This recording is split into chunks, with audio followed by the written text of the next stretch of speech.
UP की संगम नगरी में महाकुंभ मेले का दिव्य और भव्य आगाज हो गया है। पौष पूर्णिमा के साथ ही 26 फरवरी तक चलने वाले महाकुंभ की शुरुआत हो गई है। इस बार महाकुंभ में 40 करोड़ से अधिक श्रद्धालुओं के शामिल होने का अनुमान लगाया जा रहा है। महाकुंभ के पहले दिन से प्रयागराज में श्रद्धालुओं की भारी भीड़ जुट रही है। हजारों श्रद्धालु त्रिवेणी संगम में पवित्र डुबकी लगा रही हैं। अभी तक 60 लाख श्रद्धालुओं ने संगम तट पर डुबकी लगा ली है।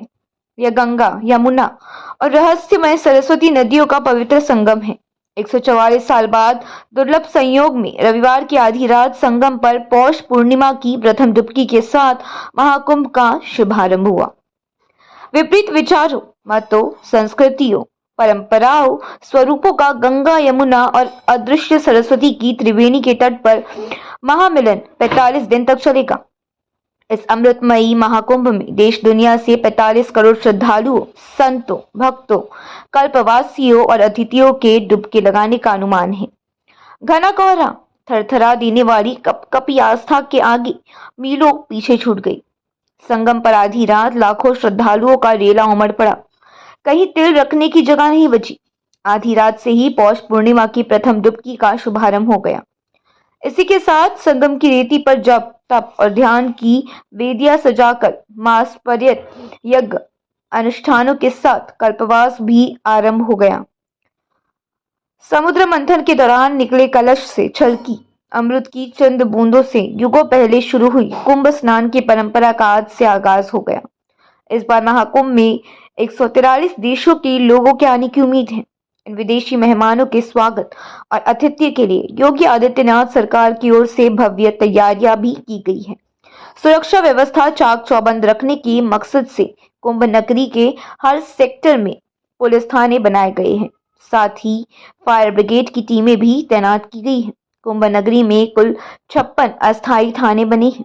37,000 पुलिसकर्मी तैनात किए गए हैं। 1st of January we went up to Nainital, up to Dunagiri, all the way down to Varanasi, and now today we've come to take Snan with all the other pilgrims from around the world. You know, it's very beautiful. So you all are from South Africa? Cape Town.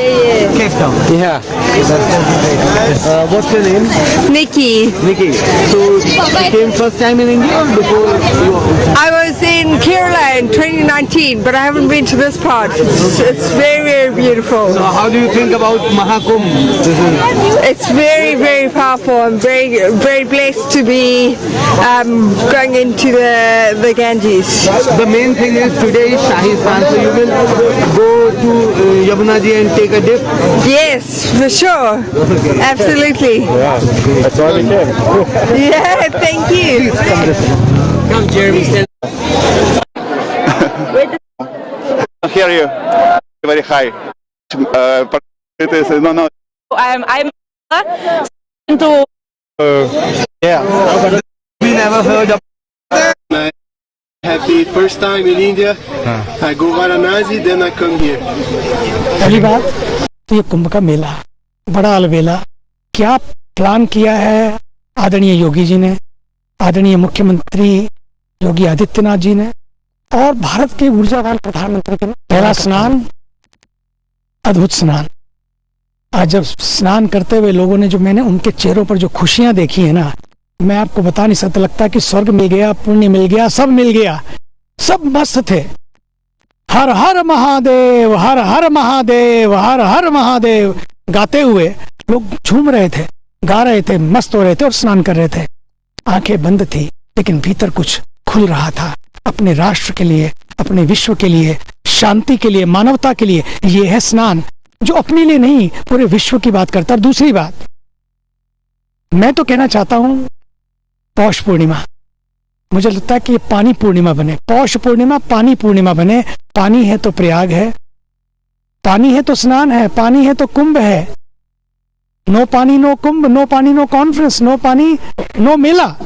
इसलिए क्योंकि माँ हमको जन्म देती है और जीवन देती है, लेकिन ये नदियां हैं ना, हमको जीविका भी देती हैं और जीवन भी देती हैं। इसलिए इन नदियों को बचा कर रखना है। जल है तो स्नान है, जल है तो पुण्य है, जल है तो दिव्यता है, जल है तो शुद्धता है और जल है तो ये विश्व है।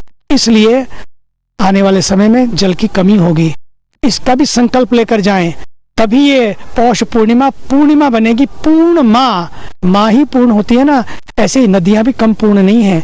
इसलिए आइए इस विश्व को पूर्ण रखना है, पौष पूर्णिमा का ये संकल्प भी कायम रखें, तभी ये नदियां सचमुच माने तो जीवित रहेंगी। वे जीवित रहेंगी तो हम जी, नदियां हैं तो दुनिया है, सीधी सीधी बात है। और नदियां हैं तो कैसे हैं? नदियां जंगल की वजह से आती हैं, और जंगल कैसे बनते? पेड़ों की वजह से। तो जंगल बचेंगे तो नदियां बचेंगी, लेकिन पेड़ लगेंगे तो जंगल बचेंगे। इसलिए पेड़ लगाओ, ये संकल्प लेके जाओ, एक पेड़ माँ के नाम, भारत